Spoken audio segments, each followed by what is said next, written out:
ان کے سامنے نبی اکرم کی تمام حدیثیں ہونی چاہیے کہ الراشی والمرتشی کلاہما فی النار، رشوت لینے والا بھی اور رشوت دینے والا یہ دونوں جہنم کے اندر جائیں گے۔ جو دھوکہ دھڑی کر رہا ہے کاروبار سے وہ تو سوچنا چاہیے کہ اللہ کے نبی نے فرمایا من غش فلیس منی، جس نے دھوکہ دیا وہ مجھ میں سے نہیں ہے۔ تو روزے دار یہ غور کرے کہ وہ روزے کی حالت میں اس کے اندر کتنا تقویٰ پیدا ہوا ہے، کتنی پرہیزگاری اس کے اندر آئی ہے۔ رمضان کے روزوں کا مقصد بھی یہی ہے۔ ایک صاحب نماز کے اندر تقویٰ آپ اپنے اندر پیدا کیجئے، نماز اللہ کے خوف سے پڑھیے، لیکن نماز تقویٰ اتنا پیدا نہیں کرتی جتنا روزہ۔ ابھی آپ پوچھے ججی صاحب آپ نے مغرب کی نماز کہاں پڑھی؟ میں نے کہہ دیا ہوٹل میں پڑھی ہوگی، کون دیکھ رہا ہے؟ لیکن روزے کے بارے میں، اور پھر آپ نے دو چار لوگوں میں پوچھا کہ آپ ان کے ساتھ آئے ہیں؟ ہاں آپ نے دیکھا؟ سب ہم نے نہیں دیکھا، پول کھل گئی، لیکن روزے دار کی پول نہیں کھلتی ہے۔ روزے سے ہے یا نہیں ہے اس کا پتہ نہیں چلتا۔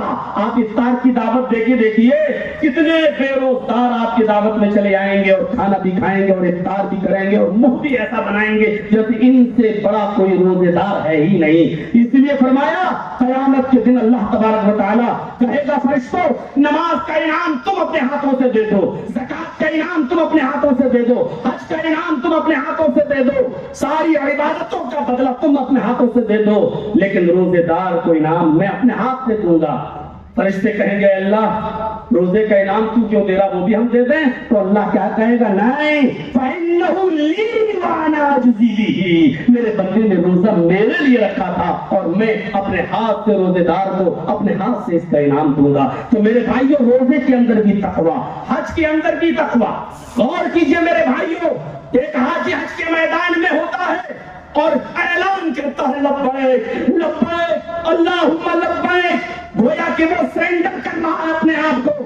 اے اللہ میں انڈیا سے، میں پاکستان سے، میں بنگلہ دیش سے، میں انڈونیشیا سے، میں ملیشیا سے، میں چائنا سے، میں عراق سے، ایران سے، بغداد سے، توران سے، میں ان تمام جگہوں سے جو آیا ہوں، اے اللہ اپنے گناہوں کی کٹری اپنے سر پر لاد کر آیا ہوں۔ اے اللہ میں تیرے دربار میں آیا ہوں اور تیرے سامنے میں اپنے آپ کو سرنڈر کر رہا ہوں۔ الہ العالمین تو ہم کو معاف کر دے، اے اللہ میرے گناہوں کو بخش دے، اے اللہ مجھے معاف کر دے۔ جیسے کوئی مجرم بھاگ رہا ہو اور کورٹ نے کہہ دیا ہو کہ 10 دن کے اندر اندر سرنڈر کر سکتا ہے تو کر دے، ورنہ جہاں ملے اس کو گولی مار دو، تو وہ 10 دن کے اندر آ کر کورٹ میں اپنے آپ کو سرنڈر کرتا ہے اپنی جان کو بچانے کے لیے۔ ایسا ہی ایک مجرم ہے جو اللہ کے دربار میں آ کر اپنے آپ کو سرنڈر کر رہا ہے اور کہہ رہا اللہ میں حاضر ہوں، اور اوپر سے بھی آواز آتی ہے فرشتوں گواہ رہنا میں نے اپنے بندے کے سارے گناہوں کو معاف کر دیا، کما ولدت امہا، جیسا کہ اس کی ماں نے اس کو آج ہی اپنے پیٹ سے پیدا کیا ہے۔ میرے پیارے ساتھیوں ہمیں حج کے میدان سے بھی تقویٰ ملتا ہے کہ ایک ہی جسم، ایک ہی لباس، ایک ہی امیری غریبی کا فرق مٹا کر اور رنگ و نسل کو مٹا کر سب لوگ ایک ہی میدان میں جمع ہو کر اور اپنے رب کے سامنے گڑگڑاتے ہیں اور اپنے گناہوں کی معافی مانگتے ہیں۔ قربانی بھی اگر ہمارے اوپر میرے بھائیوں ہے اور بتائی گئی ہے اسلام کے اندر، تو قربانی کے اندر بھی تقویٰ اور پرہیزگاری صاف اللہ تبارک و تعالیٰ نے کہا ہے لَن يَنَالَ اللَّهَ لُحُومُهَا وَلَا دِمَاؤُهَا وَلَكِنْ يَنَالُهُ التَّقْوَىٰ مِنكُمْ، تم جو قربانی کرتے ہو قربانی کے جانوروں کا گوشت اور خون ہمارے پاس نہیں آتا۔ لَن يَنَالَ اللَّهَ لُحُومُهَا وَلَا دِمَاؤُهَا، نہ اس کا گوشت نہ اس کا خون ہمارے پاس کچھ نہیں پہنچتا، وَلَٰكِنْ يَنَالُهُ التَّقْوَىٰ مِنكُمْ، تمہارے دلوں کا تقویٰ پہنچتا ہے۔ ہم یہ دیکھتے ہیں کہ کس نیت سے قربانی تم کر رہے ہو۔ قربانی کا بکرا لا کر فوٹو کھینچ کر واٹس ایپ گروپ پہ ڈالنے والوں، فیس بک پہ شو کرنے والوں، اور جب پوچھے کتنے کا ہے تو آپ اس کی قیمت بتاتے ہیں کہ اتنے کا ہے۔ یہ سب ریا اور نمود ہے۔ حج کے میدان میں خانہ کعبہ کے سامنے کھڑے ہو کے سیلفی لے رہے ہیں، واٹس ایپ گروپ پہ ڈال کے کہہ رہے دعا کیجئے کہ ہمارے لیے اللہ ہمارے حج کو قبول فرمائے، اللہ ہمارے عمرے کو قبول فرمائے۔ اس کے لیے ریا کرنا اور نمود کرنا اور دکھانا ضروری تھا؟ میرے پیارے ساتھیوں وہاں سیلفی لینا ضروری تھا؟ میرے بھائیوں سوچئے آج کہاں ریا اور نمود نے اپنے پیر پھیلا لیے ہیں۔ ابھی جلسہ ختم ہوگا، میں اور ربانی صاحب دونوں نکلیں گے اور دیکھیے گا چین توڑ توڑ کے لوگ گھسیں گے اور فوراً اپنے موبائلوں میں کیچ کریں گے اور سیلفی لیں گے اور سمجھ لیں گے کہ ان دونوں مولویوں کی ہم نے جو فوٹو لے لی ہے ابھی جنت الفردوس کے ٹھیکیدار ہو گئے۔ اہل حدیثوں میں بھی ہماری یہ برائیاں چلی آئی ہیں، اہل حدیثوں کے اندر بھی یہ چیزیں بہت تیزی کے ساتھ پھیلتی چلی جا رہی ہیں۔ میرے بھائیوں، ان چیزوں سے آپ جنت الفردوس کے حقدار نہیں بنیں گے۔ ہم اپنی زندگی کے اندر تقویٰ پیدا کریں، غور کرو قربانی، اور اللہ کہہ رہا ہے قربانی کے جانور کا گوشت اور خون ہمارے پاس نہیں پہنچتا ہے، وَلَٰكِن يَنَالُهُ التَّقْوَىٰ مِنكُمْ، ہم تمہارے دلوں کا تقویٰ دیکھتے ہیں، اس کے پاس تقویٰ پہنچتا ہے۔ بنے رہیے خوبصورت، لگاتے رہیے فیئر اینڈ لولی، اب تو جینٹس والی بھی آ گئی ہے، لگاتے رہیے کریم اور بنتے رہیے ہینڈسم اور گورے اور چٹھے سب کچھ، لیکن اللہ کی نظر میں شکل و صورت کی کوئی اہمیت نہیں ہے۔ اور بنا لو اپنی باڈی خوب اور کر لو 56 نہیں 66 انچ کا سینہ، بنا لو اپنا سب کچھ باڈی اور سب کچھ کر لو، لیکن اللہ کی نظر میں اس کی بھی کوئی حیثیت نہیں ہے۔ اٹھائیے وہ حدیث کہ اللہ کے نبی نے فرمایا ان اللہ لا ينظر الى اجسامکم ولا الى صورکم، اللہ نہ تمہاری شکلوں کی طرف دیکھتا ہے نہ تمہارے جسموں کی طرف دیکھتا ہے۔ کتنی بڑی بات ہے یہ، اللہ نہ تمہاری شکلوں کی طرف دیکھتا ہے نہ تمہارے جسموں کی طرف دیکھتا ہے، وَلَٰكِن يَنظُرُ إِلَىٰ قُلُوبِكُمْ، وہ تمہارے دلوں کی طرف دیکھتا ہے۔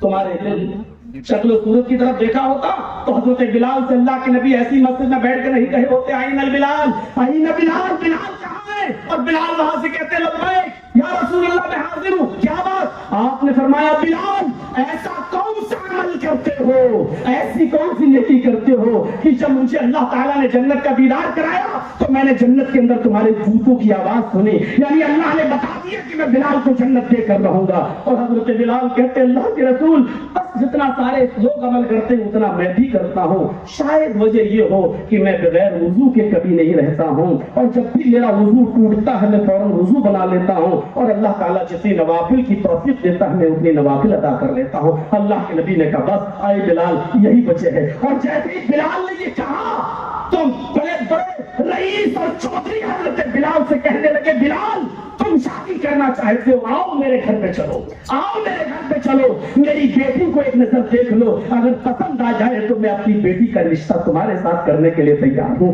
وہ بلال کہ جن کے بارے میں میرے بھائیوں علامہ ابن الجوزی نے صفت الصفا میں لکھا ہے کہ کوئلے کا رنگ پھر بھی کچھ صحیح ہوتا ہے، صاف ستھرا، بلال کوئلے سے زیادہ کالے، لیکن حضرت بلال کو اپنی بیٹی دینے کے لیے لوگ تیار ہیں، صرف اس بنیاد پر کہ ان کے اندر دینداری ہے، صرف اس بنیاد پر کہ ان کے اندر تقویٰ ہے، صرف اس بنیاد پر کہ ان کے اندر عمل کا جذبہ ہے۔ اور وہ کیا کہتے ہیں کہ میں بغیر وضو کے کبھی نہیں رہتا۔ بلال آپ کے نکاح میں اگر میری بیٹی چلی جائے گی تو وہ بھی ایسے ہی عمل کرنے والی بن جائے گی، اور دیندار لڑکے کے ساتھ نکاح کرنے کے عوض اللہ مجھے بھی جنت دے دے گا۔ ذرا تصور کرو میرے بھائیوں تقوی کی بنیاد کیا ہے؟ تقوی کیا تھا؟ تقوی دل سے، نماز روزے حج زکات ہر عبادت کے اندر تقوی آپ کی نجی زندگی میں بھی آنا چاہیے۔ اللہ کے نبی جل بخاری کی وہ روایت اٹھائیے، اللہ کے نبی صلی اللہ علیہ وسلم اپنے حجرے میں موجود ہیں اور آپ کی بیوی ام سلمہ آپ کے پاس بیٹھی ہوئی ہے، اللہ کے نبی کا سر اپنی بیوی کی گود میں ہے اور آپ اپنی لوڈی کو آواز دیتے ہیں، اپنی خادمہ کو آواز دیتے ہیں، وہ دروازے کے باہر بکری کے بچے سے کھیل رہی ہے لیکن آواز سنتی ہے جواب نہیں دے رہی ہے۔ اللہ کے نبی نے دوبارہ آواز دی، اس نے آواز تو سن لی لیکن پھر بھی کچھ نہیں بولی۔ اللہ کے رسول نے تیسری بار آواز دی، اس نے آواز تو سن لی لیکن پھر بھی کچھ نہیں بولی۔ اللہ کے نبی نے کہا ام سلمہ سے جاؤ ذرا دیکھو وہ کہاں چلی گئی ہے، کہاں میں تو آواز دے رہا ہوں اور وہ آ نہیں رہی ہے۔ حضرت ام سلمہ نے جب دروازہ کھولا تو کیا دیکھا، وہ تو دروازے کے باہر بکری کے بچے سے کھیل رہی ہے۔ پوچھا کہ اللہ کے رسول نے آوازیں دی تم نے سنی نہیں؟ اس نے کہا سنا۔ کہا تینوں آوازیں سنی؟ کہا تینوں آوازیں سنی۔ کہا پھر کیوں نہیں آئی ہو؟ سر نیچے کر لیا۔ اس زمانے کی لونڈیاں بھی سچ بولتی تھیں، اس زمانے کی خادمائیں بھی سچ کی اتنی عادی تھیں کہ ان کے منہ سے جھوٹ نہیں نکلا۔ جب پوچھا پھر کیوں نہیں آئی تو سر نیچے کر لیا۔ اللہ کے رسول اس نے آپ کی تینوں آوازیں سنی لیکن آئی گئی۔ آپ نے کہا اس کو بلا کے لاؤ، بلا کے لایا گیا۔ اللہ کے رسول پھر پوچھ رہے ہیں میں نے آواز کی تم نے سنا؟ کہا دوسری بھی آواز سنی؟ ہاں۔ تیسری بھی آواز سنی؟ ہاں۔ ام سلمہ کے بتانے کے بعد بھی آپ نے تحقیق کی ہے. یہ اس بات کی دلیل ہے کہ کوئی بھی آدمی تمہارے پاس آ کر کچھ بھی کہتے کہ فلاں نے ایسا کہا، جب تک دوسری طرف سے بات نہ سن لینا آپ کسی نتیجے پر مت پہنچنا. آپ کسی نتیجے پر پہنچ کر فیصلہ مت کرنا. آپ نے ام سلمہ کی گواہی پر اکتفا نہیں کیا، بلکہ آپ نے اس لونڈی سے پوچھا میری تینوں آوازیں سنی؟ کہا ہاں. اس کے بعد بھی تم نہیں لائی؟ اس نے جواب نہیں دیا. اللہ کے نبی صلی اللہ علیہ وسلم نے مسواک نکالی جو آپ کے کان میں لگی ہوئی تھی. مسواک کان میں لگائے رہتے تھے، جیسی نماز کا وقت ہوتا تھا مسواک کرتے تھے اور مسواک کان میں لگائی اور وضو بنا کے آپ فوراً مسجد کے اندر داخل ہو جایا کرتے تھے. مسواک کان میں لگی ہوئی تھی، آپ آگے بڑھے اور آپ نے اپنی لونڈی کو اس مسواک سے مارنا چاہا، اٹھایا اور اٹھا کر اس کے کاندھے تک وہ مسواک لے گئے، لیکن مارا نہیں. آپ نے اس مسواک کو واپس کر لیا. حضرت ام سلمہ کہتی ہے اللہ کے نبی سر پہ چڑھ جائے گی اگر آپ نے اس طریقے سے چھوڑ دیا. ارے کئی بار یہ غلطی کر چکی ہے، کچھ تو سزا دو، کچھ تو اس کو ہلکی پھلکی مارو. اور آپ تو مسواک اٹھا لیے کہ پھر کیوں نہیں مارا آپ نے؟ اللہ کے نبی کی آنکھوں میں آنسو آ گئے. اور تقویٰ دیکھیے، آپ نے فرمایا کہ اے ام سلمہ میں مسواک اس کو مارنا چاہتا تھا، مسواک سے اس کو ضرب لگانا چاہتا تھا. لولا القوت لاوجعتک بهذا السواک، اگر مجھے اس بات کا ڈر نہ ہوتا کہ میری یہ ہلکی مار بھی اس کی غلطی سے کہیں زیادہ ہو جائے، اگر مجھے یہ ڈر نہ ہوتا کہ میرا ہلکا سا یہ مارنا کہیں اس کی غلطی سے زیادہ نہ ہو جائے اور یہ کہ اللہ رب العالمین کے دربار میں میرے اوپر مقدمہ دائر نہ کر دے اور یہ نہ کہتے کہ میری غلطی اتنی بڑی نہیں تھی جتنی بڑی سزا محمد رسول اللہ نے دی، مجھے اللہ کے سامنے حاضر ہونے کا خوف نہ ہوتا تو میں اس بات سے ضرور مارتا. اپنے ملازمین کو گالی دینے والوں، اپنے ڈرائیور پر سخت و سست کر کے تانے دینے والوں، ذرا کبھی سوچا ہے کہ آپ اس کی غلطی سے زیادہ تو اس کو نہیں ڈانٹ رہے ہیں، آپ اس کی غلطی سے زیادہ تو اس کو گالیاں نہیں دے رہے ہیں، آپ اس کی غلطی سے زیادہ تو اس کو تنبیہ نہیں کر رہے ہیں. تقوی کا تعلق دل سے ہے. ہماری نجی زندگی کے اندر بھی تقوی آنا چاہیے.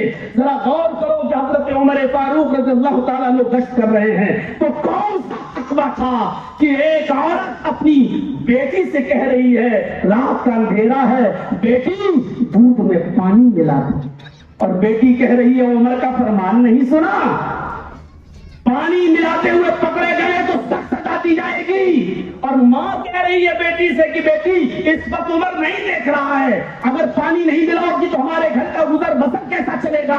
اس نے کہا بیٹی نے ماں عمر نہیں دیکھ رہا ہے تو کیا ہوا، عمر کا رب تو دیکھ رہا ہے. اتنا نکلنا تھا اس کی زبان سے. حضرت عمر نے اس کا مکان نمبر نوٹ کیا، آگے بڑھے. صبح اپنے قاصد سے اس ماں بیٹی دونوں کو بلوایا اور پورا واقعہ بتانے کے بعد پوچھا اس بچی کی شادی ہو گئی؟ غور کیجیے، حضرت عمر ماں سے کہہ رہے ہیں بیٹی کی کیا اس بچی کی شادی ہو گئی؟ کہا نہیں. پھر کیا بات ہے، رشتہ کرنے میں دیر کیوں ہے؟ آپ کی بچی تو جوان ہے، بالغ ہے، شادی کیوں نہیں؟ کہا مجھ جیسے غریب لوگوں کو رشتہ کہاں سے ملے گا؟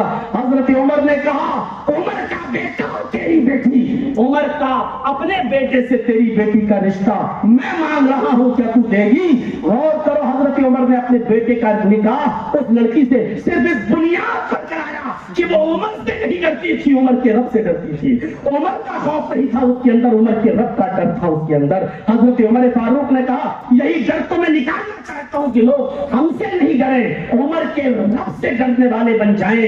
اس خوف کو ہم اور آپ کہاں لے جائیں گے؟ میرے پیارے ساتھیوں، یہ کون سا تقویٰ تھا؟ ہماری زندگیوں میں بھی تقویٰ پیدا ہونا چاہیے، ہمارے کھانے پینے میں تقویٰ پیدا ہونا چاہیے، ہمارے بزنس میں تقویٰ پیدا ہونا چاہیے. آج کیا کیا ہم کھا جاتے ہیں، کس کس کے گھر میں کھا لیتے ہیں، کس کس کی دکانوں پہ بیٹھ کے ہم کھا لیتے ہیں.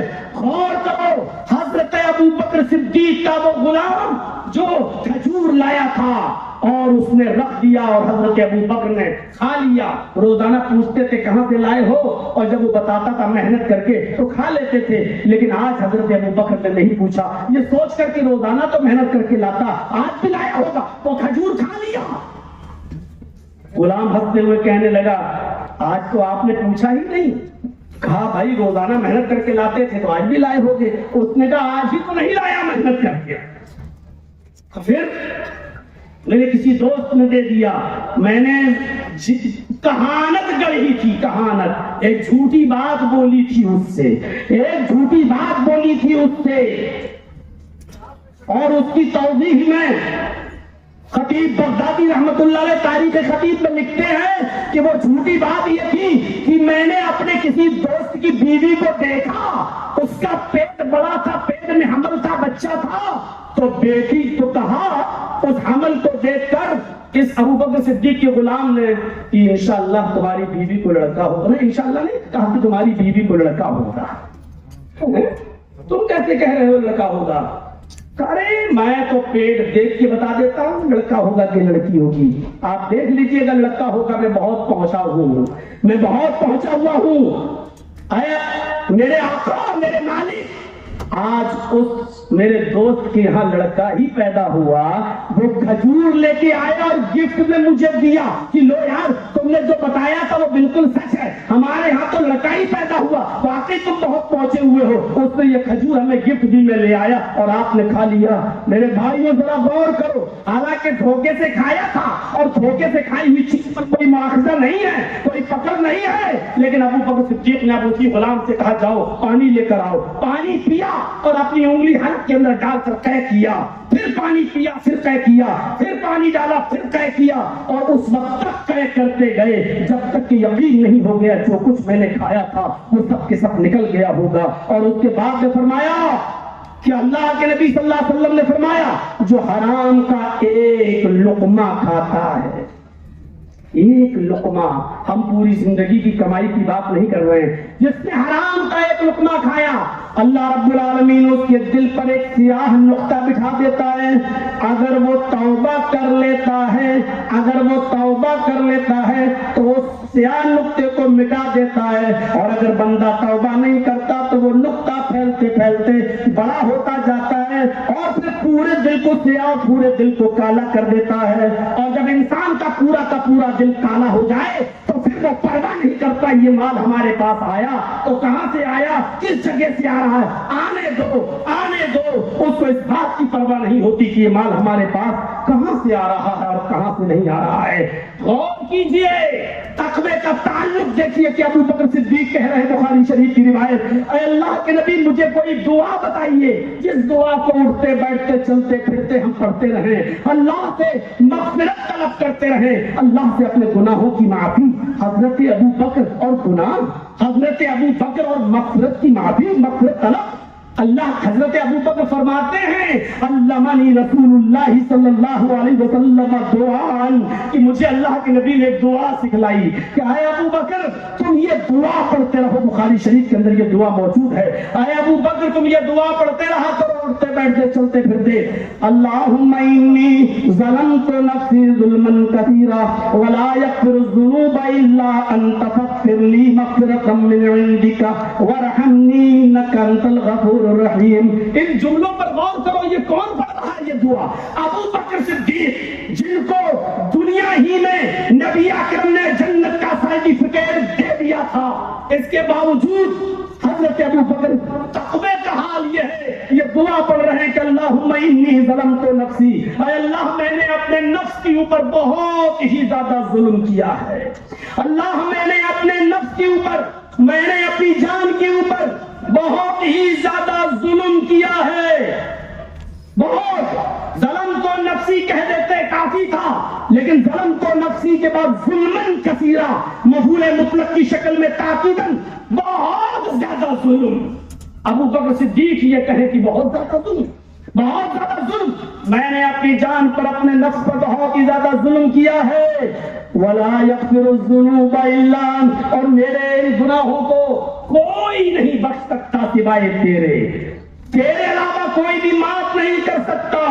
فاغفر لی مغفرۃ من عندک، اے اللہ تو مجھے بخش دے، فاغفر لی مغفرۃ من عندک، میری مغفرت فرما، وہ بھی اپنے رحم و کرم سے، اپنے پاس سے، میری عبادتیں اس لائق نہیں جو مجھے بخشوا سکے، میری نیکیاں اس لائق نہیں جو مجھے جنت میں لے جا سکے اگر تیرا رحم و کرم شامل نہیں ہوگا۔ اے اللہ مجھے اپنے رحم و کرم سے، اپنے پاس سے تو مجھے بخش دے، اپنے پاس سے تو مجھے معاف کر دے، مجھے میری مغفرت فرما، وارحمنی انک انت الغفور الرحیم، اور مجھ پر رحم فرما، بے شک تو بہت زیادہ بخشنے والا اور رحم کرنے والا ہے۔ جب ابو بکر صدیق کا یہ حال ہے تو ہمارا اور آپ کا حال کیا ہونا چاہیے؟ ہمیں اپنے گناہوں پر کتنی ندامت اور شرمندگی ہونی چاہیے، ہمیں اور آپ کو سوچنے کی ضرورت ہے۔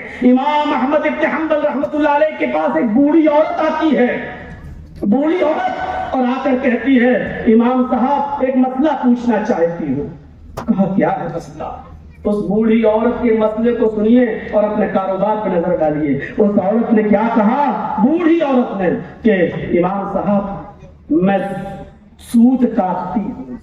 سود کا کاٹنا آپ سمجھتے ہوں گے، چرخے پر سود کاٹا جاتا ہے، اور ہم لوگ جو انصاری برادری سے تعلق رکھتے ہیں اس لیے اچھی طریقے سے جانتے ہیں، ہمارا سود ہم دوسرے کے گھر پہ دے آئے، اس نے کاٹ کر ہمیں دے دیا، ہم نے اس کو اس کی مزدوری دے دی، تو اس نے کہا کہ میں سود کاٹتی ہوں۔ لوگ اپنا سود لے کر میرے پاس آتے ہیں اور میں کاٹ کر چرخا چلا کر اس کو دے دیتی ہوں، وہ مجھے اپنا پروفٹ میں جو میری مزدوری ہوتی وہ مجھے دے دیتا ہے۔ تو کہا اس میں برائی کیا ہے؟ تم کاٹتی ہو تو ٹھیک ہے، اچھی بات ہے۔ تو کہتی ہیں کہ میں پوچھنا یہ چاہتی ہوں کہ کچھ سود تو میں چراغ جلا کر کاٹتی ہوں، جس میں میرا تیل خرچ ہوتا ہے، جس میں میرا آئل، میرا تیل خرچ ہوتا ہے، چراغ کی روشنی میں چلاتی ہوں، سود کاٹتی ہوں، اور کبھی جب چاندنی رات ہوتی ہے، چاندنی، تو پھر میں چراغ نہیں جلاتی ہوں، چاند کی روشنی میں سود کاٹتی ہوں۔ جب چاند کی روشنی میں سود کاٹتی ہوں تو اس میں میرا تیل خرچ نہیں ہوتا ہے، اور جب اندھیری رات ہوتی ہے اور چراغ جلا کر سود کاٹتی ہوں تو اس میں میرا تیل خرچ ہوتا ہے۔ تو کیا میں کسٹمر سے، کیا میں گاہک سے جس کا میں سود کاٹتی ہوں دونوں کی قیمت اور مزدوری ایک ہی لوں یا الگ الگ؟ یعنی جس کا سود میں چراغ جلا کر کاٹوں اس سے زیادہ مزدوری لوں کیونکہ میرا تیل خرچ ہو رہا ہے، اور جس کا سود میں چاند کی روشنی میں کاٹوں اس سے کچھ کم مزدوری لوں کیونکہ اس میں ہمارا تیل خرچ نہیں ہو رہا ہے۔ امام احمد ابن حنبل نے فرمایا اگر تم دونوں میں فرق سمجھتی ہو اور یہ بھی سمجھتی ہو کہ کس میں تیل جل رہا ہے اور کس میں تیل نہیں جل رہا ہے تو تمہیں مزدوری میں بھی فرق کرنا چاہیے، اور جس کا سود تم چاند کی روشنی میں کاٹو اس سے تم مزدوری کم لیا کرو، اور جب چراغ جلا کر کاٹو تو اس سے مزدوری کچھ زیادہ لے لیا کرو۔ اس نے کہا جزاک اللہ، امام صاحب اللہ آپ کو جزائے خیر دے۔ یہ بوڑھی عورت جب رخصت ہونے لگی تو احمد ابن حنبل روتے ہوئے کہتے ہیں لوگوں کیا کوئی بتائے گا یہ بوڑھی عورت کون ہے؟ کیا اس کے بارے میں کوئی مجھے بتائے گا کہ یہ کون عورت ہے اور یہ کس کی بیٹی ہے؟ لوگوں نے کہا بیٹی کس کی ہے یہ تو نہیں معلوم، لیکن یہ قاضی بشیر کی بہن ہے جو بہت بڑے قاضی گزرے ہیں اور جنہوں نے پوری زندگی قرآن و حدیث کے مطابق فیصلہ کیا ہے اور کبھی کوئی رشوت نہیں لی اور کبھی کسی کے ساتھ کوئی بے وفائی نہیں کی ہے، یہ قاضی بشیر کی بہن ہے۔ میرے بھائیوں غور کرو، اس بوڑھی عورت، میری ماں بہنیں سنیں، اس زمانے کی بوڑھی عورتوں میں بھی کتنا تقویٰ تھا اور اس زمانے کی اس لڑکی میں کتنا تقویٰ تھا جو اپنی ماں کی بات بھی یہ کہہ کر ٹال دیتی ہے عمر نہیں دیکھ رہا تو کیا ہوا، عمر کا رب تو دیکھ رہا ہے۔ میرے بھائیوں آپ غور کریں، ہماری ماں بہنیں بھی غور کریں کہ تقویٰ کس طریقے سے ہم نمازیں پڑھ رہے ہیں لیکن مال حرام کھا کر آئے ہیں۔ وہ حدیث بھی آپ نے سنی ہوگی کہ ایک مسافر پریشان حال، پڑا گندا حال مسجد میں جاتا ہے اور وضو بنا کر اللہ سے دعا کرتا اور کہتا یا ربی یا ربی یا ربی، اے اللہ مجھے یہ دے، مجھے یہ دے، مجھے یہ دے، اور اوپر سے آواز آتی ہے فرشتوں میں اس کو دوں تو کہاں سے دوں؟ مطعمہ حرام ومشربہ حرام وملبسہ حرام، ارے یہ جو کھا کر آیا ہے وہ حرام کا، جو پی کر آیا ہے وہ حرام کا، وملبسہ حرام، جو کپڑا پہن کر آیا وہ حرام کا، وغذی بالحرام، اس کے جسم میں جو خون دوڑ رہا ہے وہ حرام مال کھا کھا کر بنا ہوا ہے، وہ حرام مال کا، فَأَنَّا يُسْتَجَابُ لِذَلِكَ، تو تم ہی بتاؤ کہ اس کی دعا میں سنوں تو کہاں سے سنوں؟ ان اللہ طیب و یقبل طیب، اللہ پاک اور پاک چیز کو پسند کرتا ہے۔ میرے پیارے ساتھیوں، اپنی زندگی کے اندر تقویٰ پیدا کیجئے۔ اگر آپ کی زندگی میں تقویٰ ہے، آپ کے تجارت میں تقویٰ ہے، آپ کے خرد و نوش میں تقویٰ ہے، تو آپ کی عبادتیں بھی قبول، اور پھر اس تقوی کو اپنے بیوی اور بچوں پر بھی اپنائیے۔ یا ایھا الذین آمنوا قوا انفسکم واہلیکم نارا، ایمان والو اپنے آپ کو بھی جہنم کی آگ سے بچاؤ اور اپنے بیوی اور بچوں کو بھی جہنم کی آگ سے بچاؤ۔ عمر ابن عبدالعزیز کے انتقال کا وقت آیا، عمر ابن عبدالعزیز کے انتقال کا وقت آیا، بالکل مرض الموت میں مبتلا۔ کسی نے کہا امیر المومنین، آپ نے اپنے بچوں کے لیے کچھ نہیں چھوڑا، آپ کے یہ 14 بچے ہیں، آپ نے ان کے لیے کچھ نہیں چھوڑا، یہ بیچارے نابالغ، ایک بھی بچہ بالغ نہیں ہے، یہ بیچارے کیا کھائیں گے آپ کے جانے کے بعد؟ عمر ابن عبدالعزیز نے اپنے 14 بچوں کو بلایا اور سارے بچوں کو اپنے سامنے بٹھا دیا۔ اللہ کی قسم ایک بھی بچہ بالغ نہیں ہے، 14 بچے نابالغ۔ ان بچوں کو دیکھ کر آنکھوں میں آنسو آ گئے، اور عمر ابن عبدالعزیز فرماتے میرے بیٹوں، میرے قلم میں بہت طاقت تھی، اللہ کی قسم اگر میں چاہتا تو تمہیں بہت کچھ دے سکتا تھا، لیکن مجھے تمہارا دنیا میں مسکین اور فقیر بن کر رہنا یہ مجھے زیادہ پسند تھا آخرت میں جہنم میں جلنے سے۔ اے میرے بچوں، میں نے تمہارے لیے کچھ نہیں چھوڑا ہے، میں نے تم 14 بچوں کو میں نے اللہ کے سپرد کیا ہے، اللہ کے حوالے کر دیا۔ عمر ابن عبدالعزیز کا جب انتقال ہوتا ہے، امام خطیب لکھتے ہیں خطیب بغدادی کے اندر، جب عمر ابن عبدالعزیز کا انتقال ہوا اور کچھ مہینوں کے بعد جب ان کا ترکہ تقسیم ہوتا ہے، ان کی وراثت تقسیم ہوتی ہے، تو ہر ایک بچے کے حق میں، ہر ایک بچے کے حصے میں 18 درہم آتے ہیں، 18 درہم آتے ہیں۔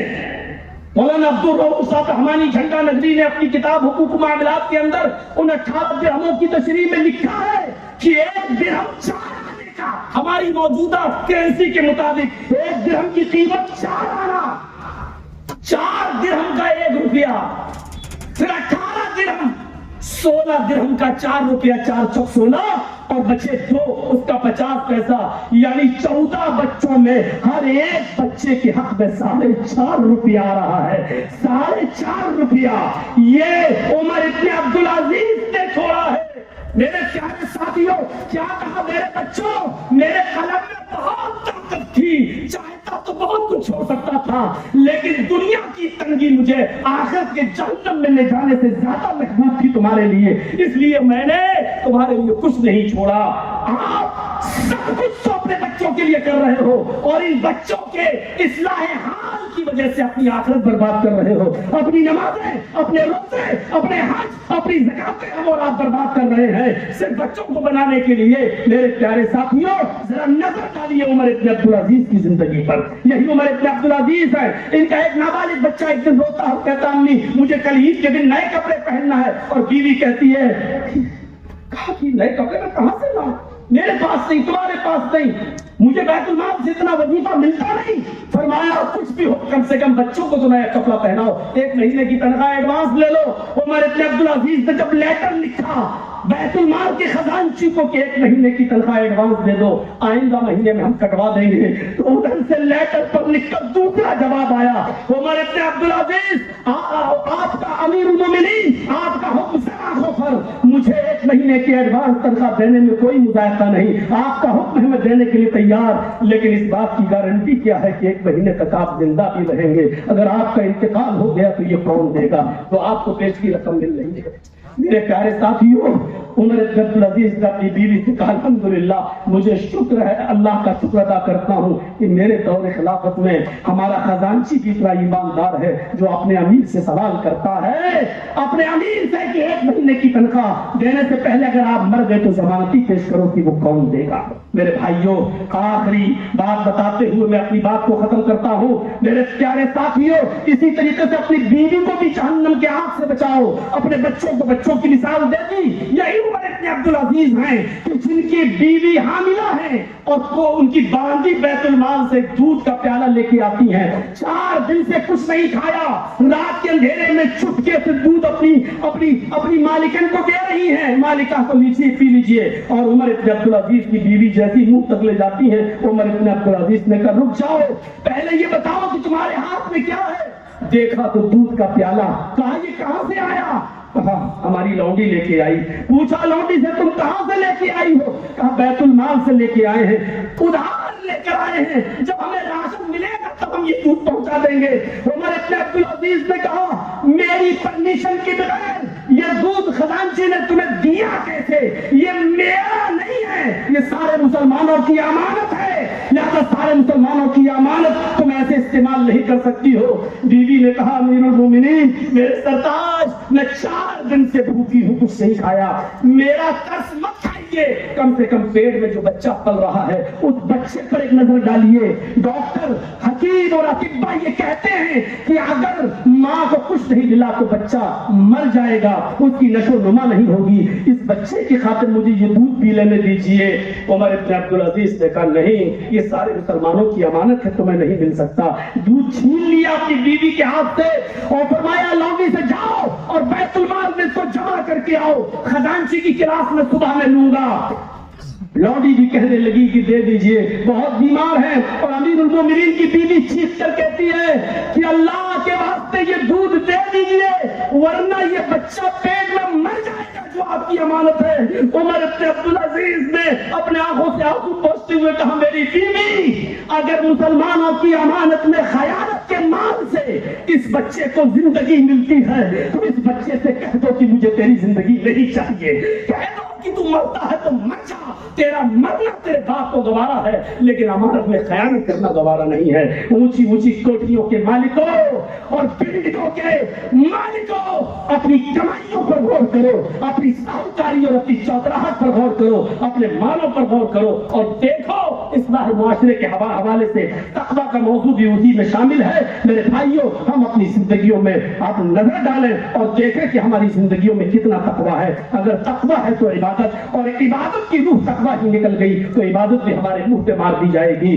اب آپ تیار رہیے اور اس شخصیت کی باری ہے جس نے ایوان باطل میں زلزلہ برپا کر رکھا ہے اور دہشت ہے اس کی لوگ باطنوں کے دلوں میں۔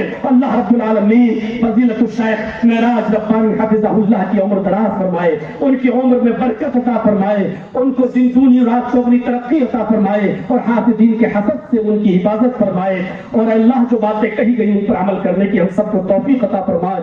الہ العالمین جب تک تو ہمیں زندہ رہے اسلام کو زندہ رکھنا اور جب ہمارا خاتمہ ہو تو ایمان پر ہمارا خاتمہ فرمانا۔ وما علینا الا البلاغ المبین وآخر دعوانا الحمد للہ رب العالمین۔ السلام علیکم ورحمۃ اللہ وبرکاتہ۔ جزاک اللہ خیر الجزا، تبصرے کی ضرورت نہیں ہے، محاسبے